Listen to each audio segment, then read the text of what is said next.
আজকে একটা unique recipe আপনাদের কাছে নিয়ে এসেছি। ফার্স্টে আমি মাংসটা রেডি করার জন্য আমি নুন হলুদ মাখিয়ে নিয়েছি আলুর মধ্যে। তো তেল দিকে গরম হয়ে গেছে, আলুটা আগে ভেজে নেব লাল লাল করে। তো এই ইউনিক রেসিপিটার জন্য আমাদের লাগছে একটু কুচনো পেঁয়াজ, রসুন, একটু আদা গ্রেট করা, আর একটা গোটা রসুন নিয়েছি ফ্লেভারের জন্য, আর একটা অল্প ছোটো একটা টমেটো, একটা অর্ধেক।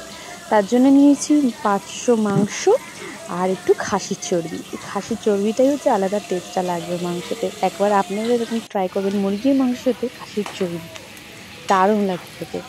তো আলুটা আমাদের ভাজা হয়ে গেছে, এবার আমার একটা পাত্রে আলুটা তুলে নেব। এবার এখানে ফোড়নের জন্য লাগছে আমাদের পেঁয়াজ দিচ্ছি। পেঁয়াজটাকে লাল লাল করে আগে ভেজে নেবো আমরা।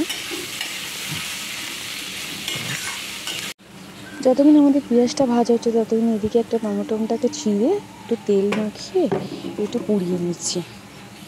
টমেটোটা পুড়িয়ে একবার মাংস কষাতে রান্না করে দেখবেন, দারুণ লাগে টেস্টে। তো এদিকে পেঁয়াজটা একটু ভাজা ভাজা হলে একটু নুন দিয়ে দিলাম, একটু হলুদ গুঁড়ো, একটু লঙ্কা করে দিয়ে দেবো। আর একটা নতুন একটা মশলা অ্যাড করবো। সেই ভাজা মশলাটার জন্য আমাদের লাগছে একটু তেজপাতা, একটু গোলমরিচ, একটু মৌরি, একটা গোটা গরম মশলা, শুকনো লঙ্কা। এই আগে কড়াই এই শুকনো মশলাগুলো একটু ভেজে নেব। ভাজার পর সেটা মিক্সিতে বা তোমার শিলনোড়ায় বাটলে বেশি ভালো মিহি হয় সেটা বেটে নেব। মশলাটা এদিকে ভাজা হয়ে গেছে। দেখুন আমাদের টমেটোটা পোড়ানো হয়ে গেছে। টমেটোর খোসাটা একটু ছাড়িয়ে দিচ্ছি। এইদিকে আমরা আদা বাটা, রসুন বাটা দিয়ে দিলাম কড়ার মধ্যে। কড়াতে ভালো করে নাড়িয়ে চাড়িয়ে একটু গোটা রসুনটাও ছেড়ে দিয়েছি। মশলা ভালো করে হয়ে গেলে এবার মাংসটা দিয়ে দেবো, ম্যারিনেট করা মাংসটা। এবং মাংসটার মধ্যে আমরা গোলমরিচ, নুন আর সর্ষের তেল ম্যারিনেট করে রেখেছিলাম। এই ম্যারিনেটটা আপনি 8 ঘন্টার জন্য রাখবেন, তাহলে দেখবেন যে বাড়তি জলটা মাংস থেকে আমাদের বেরোয় সেটা আর বেরাবে না। এবার ম্যারিনেট করা মাংসটা আমাদের 8 ঘন্টার জন্য ম্যারিনেট করে রেখেছিলাম। এবার আমাদের মশলা যেহেতু কষা হয়ে গেছে, এবার সেই ভাজা মশলাটা একটু হলুদ গুঁড়ো, একটু লঙ্কা গুঁড়ো, একটু জিরে গুঁড়ো দিয়ে দিলাম পেঁয়াজের মধ্যে এবং মাংসটা ছেড়ে দিলাম। মাংসটা দিয়ে ভালো করে কষিয়ে তার মধ্যে যে টমেটোটা পুড়িয়ে পোড়াতে রেখে দিয়েছিলাম এটাও দিয়ে দিলাম। এবার ভাজা মশলাটা মিক্সিতে গুঁড়ো করে নিয়েছি, যেহেতু আমার শিলটা ছিল না বলে।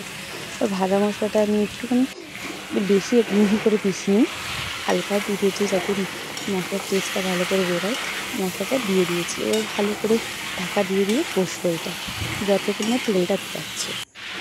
দেখুন আমাদের মাংস থেকে তেল বেরোনো শুরু হয়ে গেছে, আর একটু কষা হবে।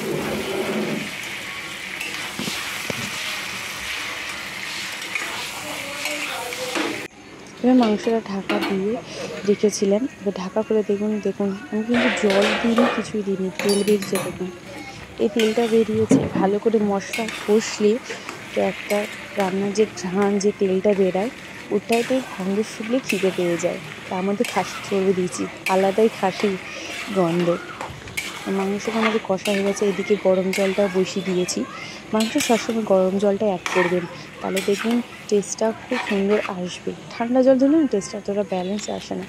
তো একটু অল্প সামান্য পরিমাণ মধ্যে মিট মশলা ছড়িয়ে দিলাম আমি, বেশি দিইনি। এটা 1 চামচের হাফ চামচের মতনই, 1 চামচের মতন দিয়েছি আমি মিট মশলা। এবার ভালো করে কষিয়ে এবার আলুটা দিয়ে দেবো।